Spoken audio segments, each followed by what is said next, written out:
Hola, Hola. ¿nos conocemos? Sí. ¿Sí? Bueno, no. Hay una cafetería aquí al lado. No sé. Vivo aquí. Ah, bueno. Pero podemos ir a... Disculpad. a- ¿Sabéis a qué hora pasa el siguiente metro? No, lo siento.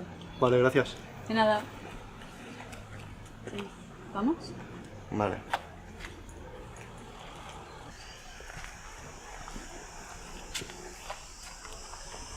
Mierda.